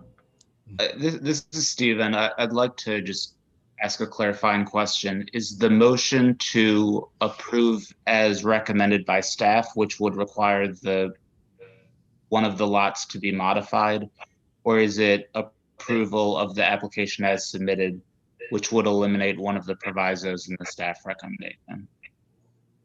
Walk me through that proviso. I think I'm approving as, walk me through the proviso that you're concerned by, and I want to hear what the applicant has to say on that one, Stephen. Yeah, so it's the 4th proviso, which basically says that the L-shaped lot has to be reduced such that it has less of an L shape, in short. And so it would not meet the applicant's needs because she's trying to set the stage for that subsequent subdivision, but it would comply with the regulations as we apply them. And so if you view this as like the permanent condition, you'd probably want to adopt the staff recommendation. If you view this as a bridge to a subsequent subdivision that would create new lots facing Pelican, the staff concerns are not as pressing, and then you'd probably be more inclined to approve the applicant's request if it answers your question.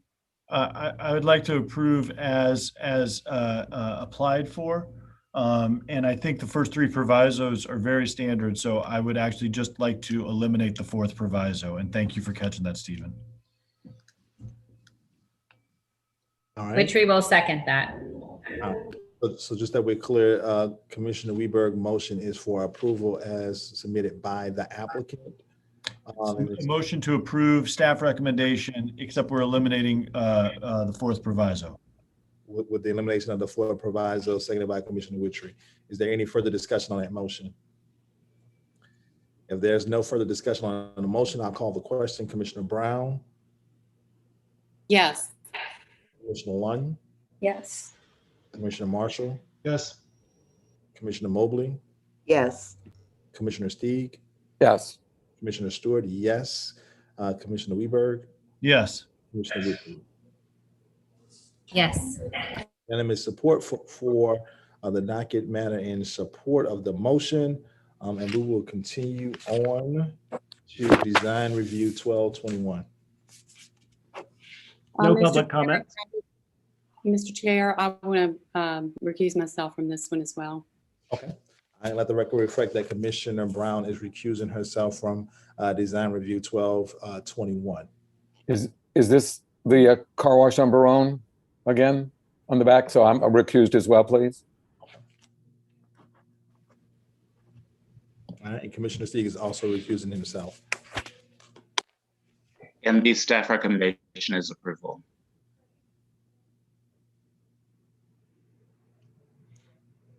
All right, are there any further comments or questions for staff or a motion?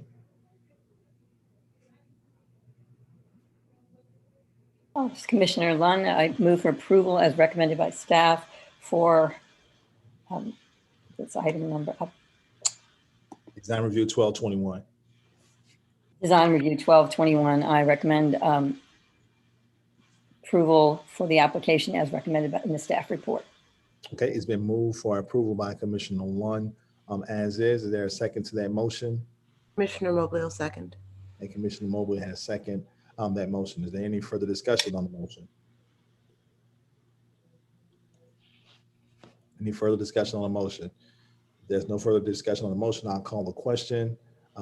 Commissioner Brown and Commissioner Stieg has once again recused themselves, so I'll start with Commissioner Lunn. Yes. Commissioner Marshall.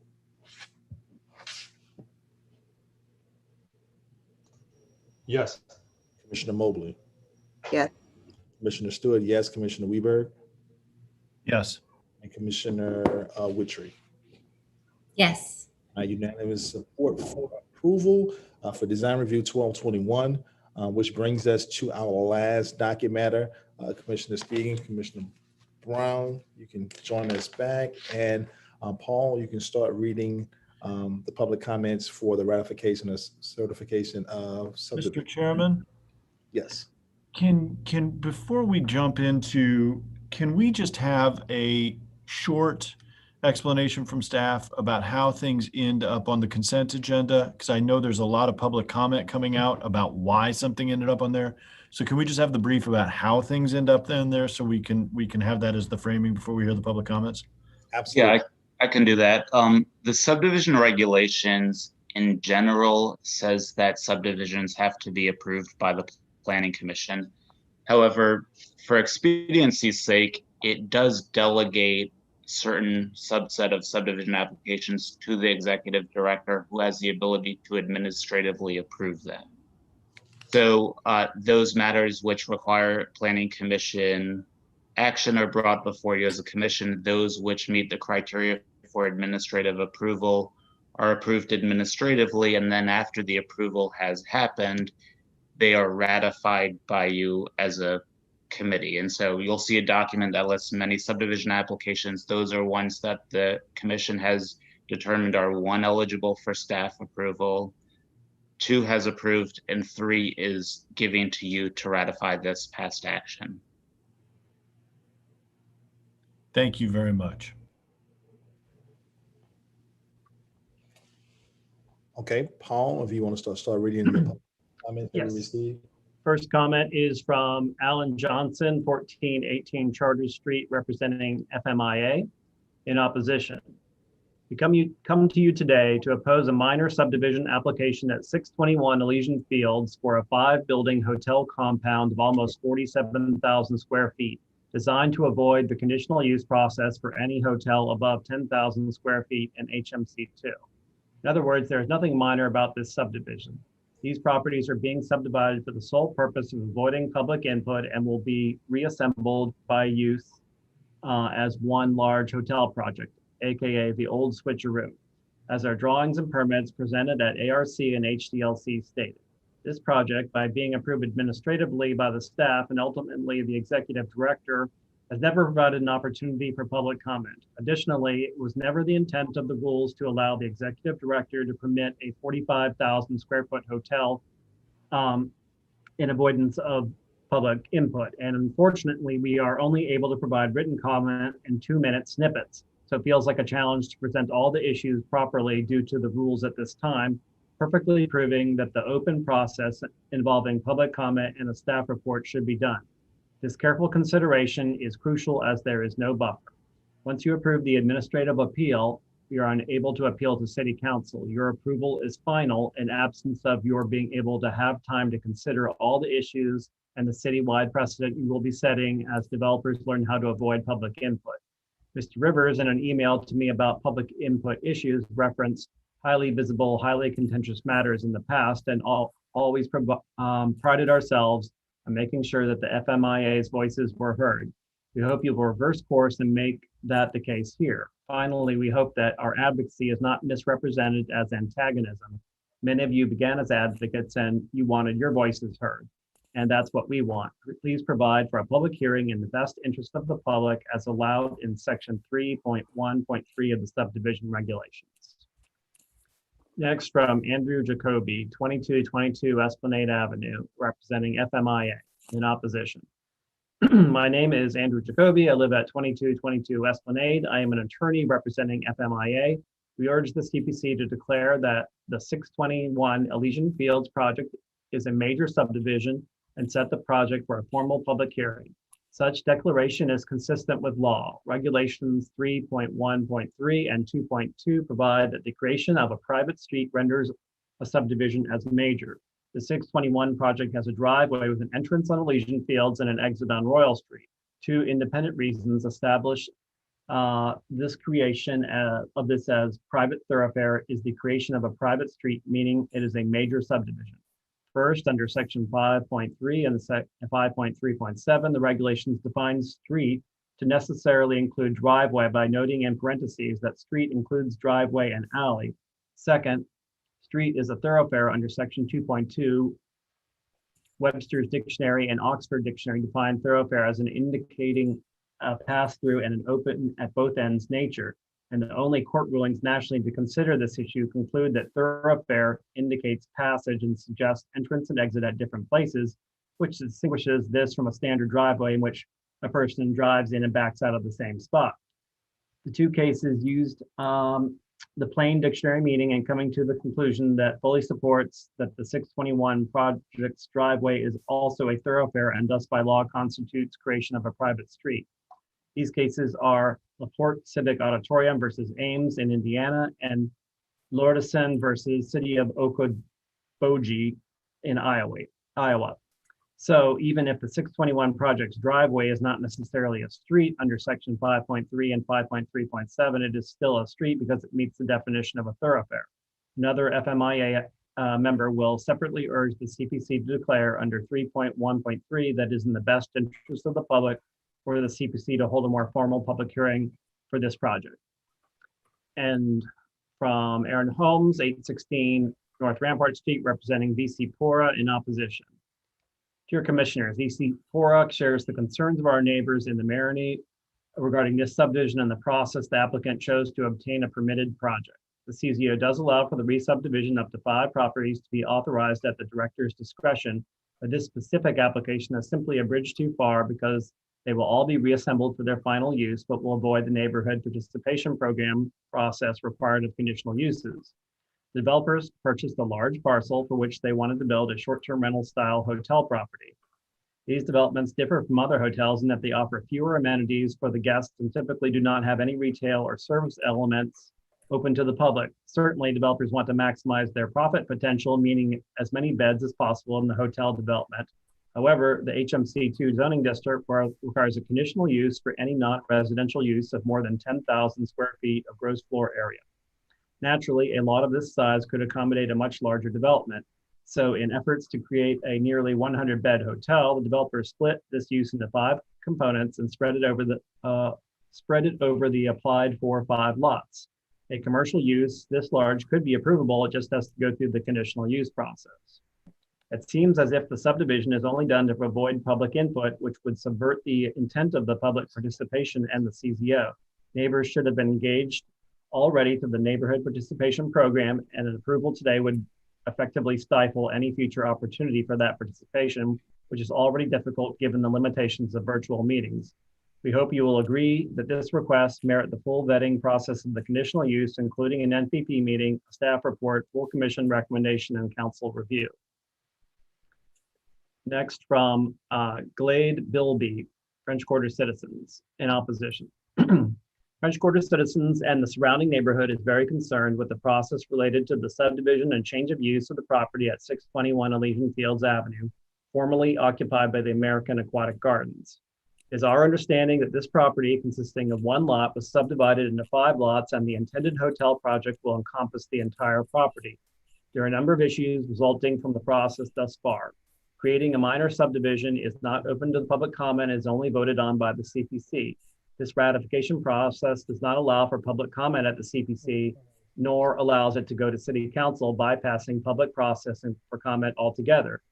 The entire way this property is being skirted through toward approval undermines the neighborhood and people most affected by the development. Hotels are only allowed in the HMC2 by conditional use. Developer intends to construct 5 hotels on the property, all just under the 10,000 square foot threshold. This is just another attempt to avoid public input or comment and effectively undermines the law itself. By presenting this single project as 5 buildings at both the ARC and HDLC, they have stated that the 2 and 3 buildings are part of the single project with a common parking lot, driveway, swimming pool, and garbage area. They are undermining their own efforts to skirt the law with this subdivision that will be operated as one project. The entire process further erodes public confidence in the entities entrusted to protect the people of the surrounding neighborhoods. Next, from Jeffrey Seymour, 2227 Royal Street, in opposition. SD 11720, re-subdivision of lot 93A. Next, from Julie Jones, 827 Louisa Street, Neighbors First for Bywater, in opposition. I'm writing at the behest of Neighbors First for Bywater Board. The board has voted to oppose the hotel project on the former Aquatic Gardens site, Elysian Fields, between Royal and Charters. We are particularly disturbed by the effort to circumvent the usual review process that would demand input from residents and consideration by City Council. By subdividing what is clearly intended as a single operation, i.e. shared driveway, parking lot, swimming pool, and garbage area, into something that pretends to be 5 different hotels, the CPC staff is basically thumbing its nose at regulations intended to protect the public. A project with this big an impact on residents should never have found its way onto the ratification agenda. We urge you to withdraw it from the ratification agenda, allow it to undergo the considered process that its size and potential for setting a precedent demand. Next, from Lisa Suarez, 2320 Charter Street, in opposition. The commission's stated policy under section 1.3.1 is to consider subdivisions and subsequent development as one of the principal steps to carrying out the general purpose of adopted elements of the New Orleans Master Plan for the orderly, planned, efficient, and economical development of the city. The 621 Elysian Fields project is poised to deeply affect the purpose and elements of the master plan by allowing this applicant to circumvent this 10,000 square foot cap on hotels in HMC2 and circumventing the public input that occurs with the conditional use process, which is supposed to consider whether or not there is a community need for a proposed development, which have allowed neighbors to inform you of the 339 other hotel rooms currently under construction, approved or planned within 1 block of this development, and whether the 107 rooms for this project are needed. This will set a template for developers to avoid public input in all neighborhoods throughout the city. Further, holding a public hearing would give the CPC the chance to hear from public sources it would not otherwise hear from on these effects. Next, from Margaret Walker, 1526 Pogger, in opposition. Under the City of New Orleans Subdivision Regulations, Section 3.13, the City Planning Commission may call for a public hearing on any subdivision if deemed necessary and in the best interest of the public. The same public hearings procedure requirements shall be followed. For the following reasons, it is in the best interest of the public for the CPC to hold a public hearing for the 621 Elysian Fields project. The dispute over whether the 621 Elysian Fields project's planned driveway is a street is a controversy that the CPC should allow public comment on. The fact that the project was attempted to be designed to come as close to the major subdivision requirements without actually triggering a public hearing shows that the project has a major impact and was designed in an attempt to avoid public scrutiny. Next, from Nathan Lott, 923 Chapatula Street, representing Preservation Resource Center, providing more information. Having heard expressions of concern from Marigny residents and the Faubourg Marigny Improvement Association, I asked the Commission to remove 621 Elysian Fields from the ratification agenda and grant a public hearing on the proposed subdivision SD 11720. While there is debate about whether this qualifies as a minor subdivision, there is no dispute that the resulting parcels will remain in common ownership and be operated as a single hospitality enterprise. The purpose of this subdivision request appears to be avoiding the conditional use requirement and attendant public hearing for hotels greater than 10,000 square feet. If allowed to proceed with no public hearing, the project could set a troubling precedent to be emulated in other neighborhoods where commercial short-term rentals, hotels, and luxury dormitories can reshape neighborhoods and accelerate displacement unless we have adequate planning and regulation. Please take the time to give the neighbors their opportunity to be heard by removing this item from ratification agenda and deferring as needed so all stakeholders can participate. Thank you. And finally, from Sandra Stokes, 1440 Moss Street, representing Louisiana Landmark Society in opposition. Louisiana Landmark Society is concerned about the lack of public participation in the current trend to re-subdivide lots. A particular concern today is SD 11720 re-subdivision of lot 93A into lots 93A1, 93A2, 93A3, 93A4, and 93A5, square 152, 3rd Municipal District, bounded by Royal Street, Marigny Street, Charter Street, and Legion Fields Avenue.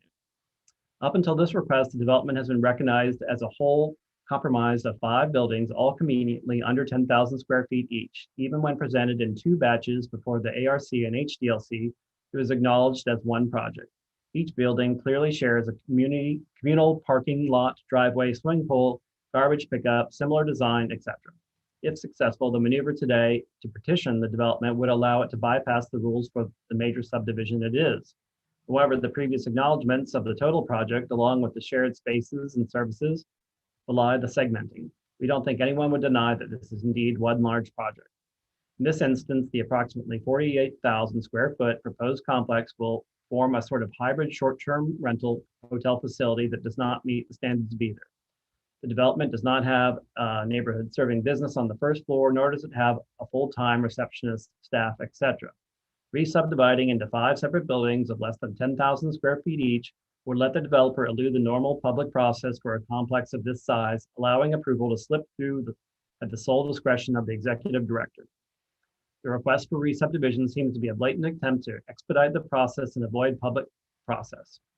A project of this magnitude, particularly at such a prime location in a historic neighborhood, should require thorough scrutiny and public process. Please send this application back to the executive director or to the city council to process it as the major subdivision it is and allow for full public participation. And that's the last comment.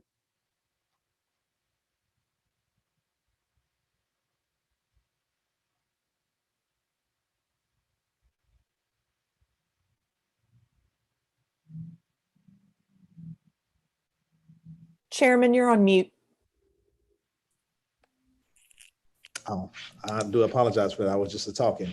Thank you, Missy. I'd like to say thank you to all the residents who responded via the public comment portion of this docket matter.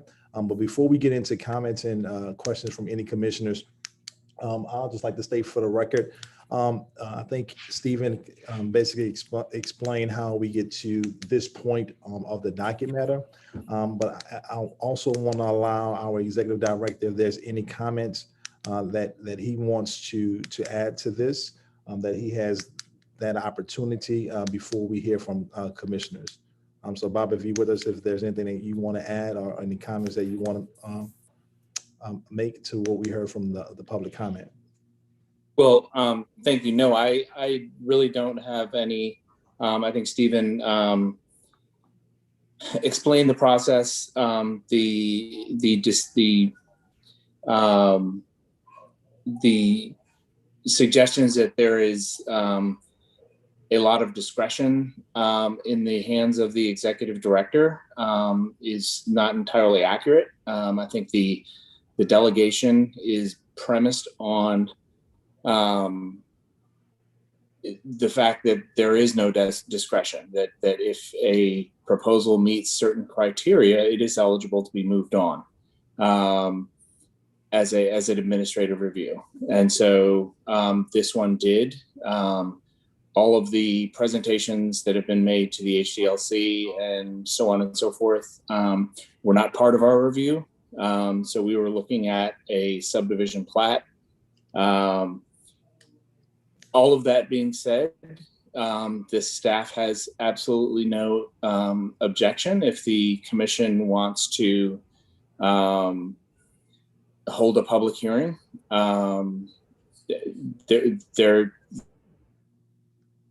The division regulations are clear that if the commission finds reason or cause to hold a public hearing, it is certainly within your purview to do so, and we would not object in any way at all.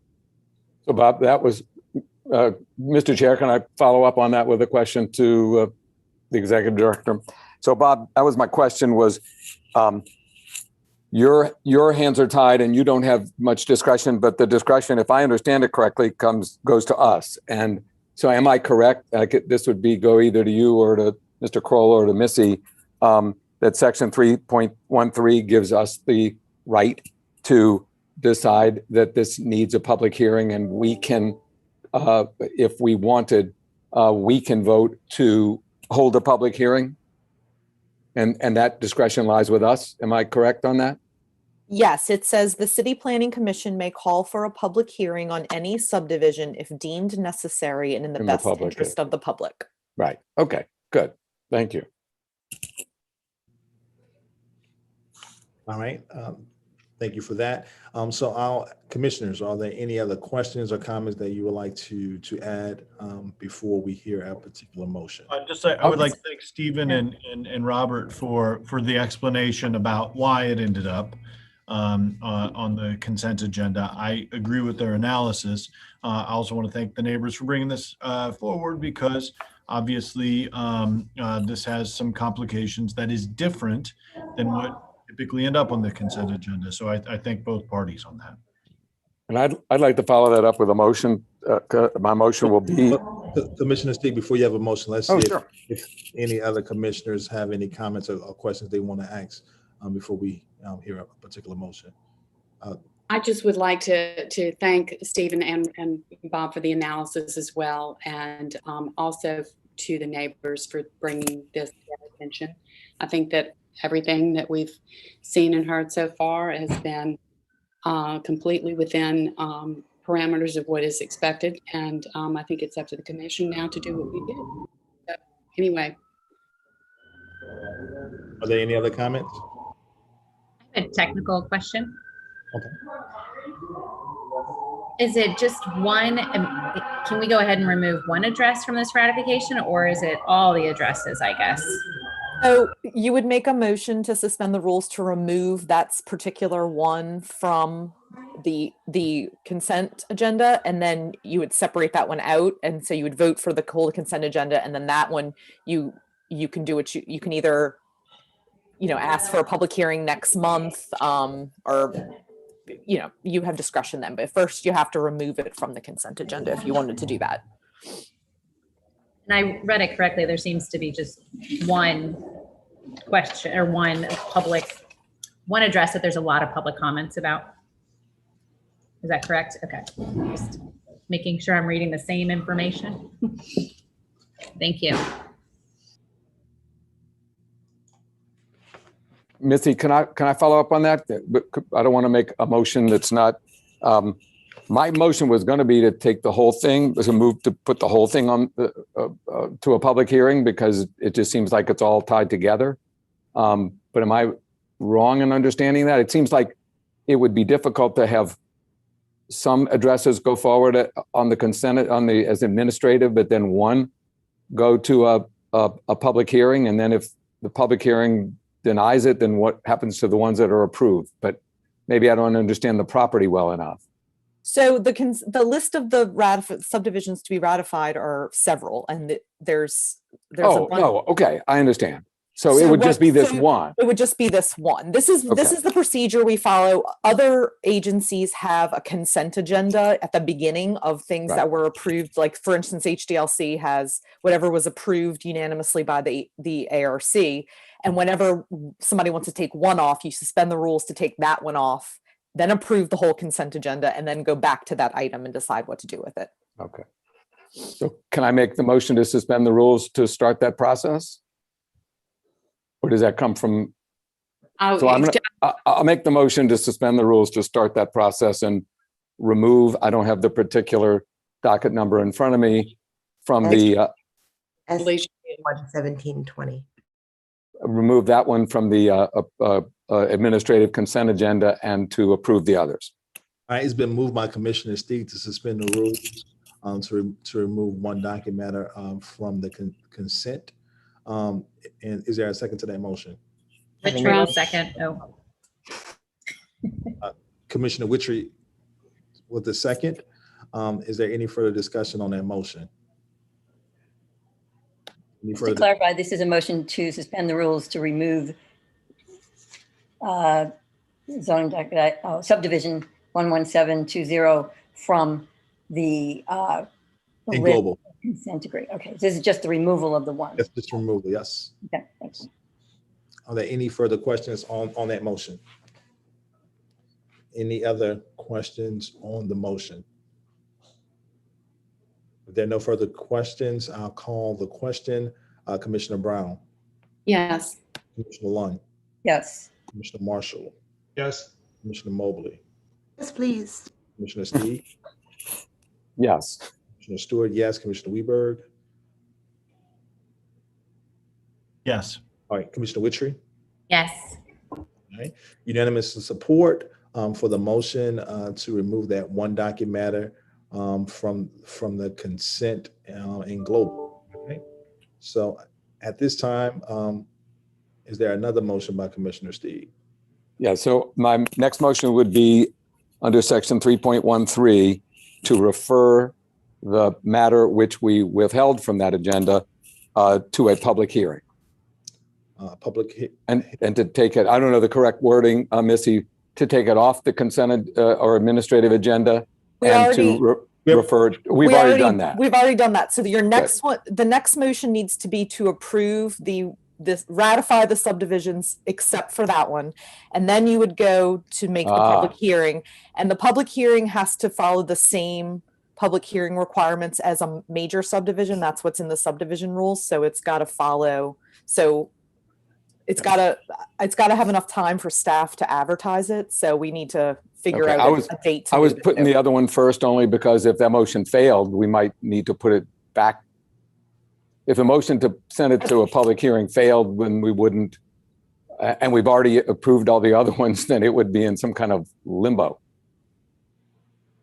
Yes, it would. Well, it would, and you have to go either way on it. Yeah. So can I proceed with the one we've withdrawn first to see how that goes? Sure. You can take that out of the order. Okay. So my motion is under section 3.13 to refer that particular matter to a public hearing pursuant to the procedures for a regular re-subdivision. I'll second that. Commissioner Brown, second. So, and I just want to add that, like the other commissioners, that I think the staff handled it exactly as it's supposed to be handled, and that then it's up to us to decide to handle it differently. So my motion doesn't in any respect reflect on the staff, which I think the procedure's been followed exactly like it's supposed to be, and it's up to us to take it off that agenda. Okay, so Mr. Chairman, where's this relative to timing? I mean, I think our council, so can we figure out where and how we do this to give them time to do a report and still keep it on deadline? Yeah, I wanted to put a certain meeting in this motion, and I need the staff to kind of comment on how long they would need. It would have to be April 13th at the earliest to allow us to do the required notice. And my motion would be for Stephen, that. if I can just interject, where do we stand on the turnaround deadline? The deadline from the original application. Correct. I don't know. I suspect we're past that, and but given our notice requirements, there's no ability to bring this to a public hearing before April 13th. Can we give an extension on it, or does the applicant need to agree to that? The applicant has to agree to it because it's state law. That's not a rule of yours. It says that if we don't process it within a certain time, it's approved unless the property owner consents. Can the approval of the consent agenda be appealed to the council?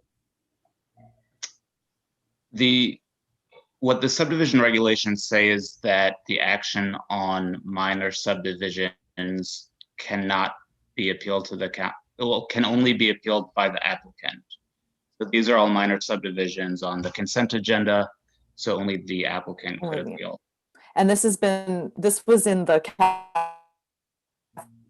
Anna case that went up to the Fourth Circuit, and the Fourth Circuit said that that didn't violate the Constitution because it's affecting the property owner's right. And so it's been that way for a long time, that it was only the property owner can appeal. So, Missy, I'll circle back with you. I have a question on that. So can we, so if it's on time and we've pulled it out of the consent agenda, the only other option we would have, and it would be a motion, would be the motion to deny, which then would be appealed up to council. I don't necessarily think that's what we want to do, but if we don't have any other powers, that feels like a path we could take to keep it on time and give voice. Because I agree, the basic tenets of the PPP are to give time to give feedback to the neighborhood, which got missed here. And for a project of this scale and scope, changing the very nature of and knowing the property well of the old aquatic gardens into a hotel feels like something that should have had some neighborhood input by the basic tenants that this commission wants to hear from on these projects. So is there a way to get to the this seems a little confused in terms of timing around the owner. So is there a way to get to the owner, or should we make motion deny? I can't speak for the rest of my commissioners. Deny it so that it goes up. I mean, Missy, do you have an opinion on it, Counselor? So appeals from a decision of the subdivision plan of a minor subdivision may only be made by the applicant, is what the subdivision rules say and the state law says. So does the fact that the status as a minor application is being questioned here weigh on that at all? That hasn't been determined. I mean, I'm not a lawyer, but that's not something we can determine, is it? I mean, that's the reason why it was processed as a minor, as you said, that you don't have a lot of discretion. It's not very discretionary. It met the criteria of a minor subdivision. So that's the problem. Then procedurally, I'm ready to, if Commissioner Stieg would withdraw his motion, I'm ready to make a motion to deny. And then if that's the only way that we can put the burden back on the property owner would have to appeal that. And the day in front of a body would have to be in front of the city council then. Right. That's, if you deny this, the applicant can appeal that to the city council. And then the neighborhood would be able to go and make their presentation in front of city council, correct? Yes. Okay, then I'm going to make a motion to deny. Oh, I'm sorry, but I'll withdraw mine first. So Missy, the motion that I put forth, which would take us to April 13th, just so I understand, that takes us beyond the 60 days time limit. Is that right? I don't know the date. I don't know the dates on this application, but I assume it probably would.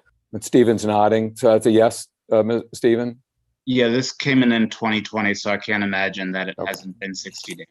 Okay, so then I withdraw my motion. All right, and Commissioner Witchery, you withdraw your second. So we have a clear state now. All right, so I'll make a motion to deny the applicant. It's been moved by Commissioner Weber to deny the separate docket matter. Is there a second to that motion? I will second. And Commissioner Mobley seconds that motion. All right, is there any further discussion on that motion?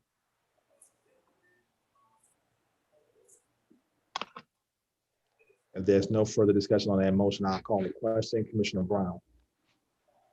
I do have a question. I'm sorry. I've just thought of it. If this is appealed to the city council, will it then come, I mean, how does it get out of the limbo that it is in currently as a minor subdivision? I say limbo, the applicant, I'm sure, does not consider this in any way in limbo. How will it come back to us deemed any other way? Or does just this simply extend the deadline? If they decide to appeal. So if the city council reverses your decision, then the applicant can proceed to submit a tentative or final plan under the conditions for approval agreed to by the city council. So it's kind of whatever the city council might refer it back to you. They might just say, go to the staff, or they might just say, done, approved, nothing else after this. It's kind of up to their discretion. Okay. Then I'll vote yes. All right, Commissioner Lund, Yes. Commissioner Marshall, Yes. Commissioner Mobley, Yes. Commissioner Steve, Yes. Commissioner Stewart, yes, Commissioner Weberg, Yes. Commissioner Witry. Yes, and just to make note, I formally remove my second because I don't think I actually voiced that. All right, so unanimous for denial for that docket item.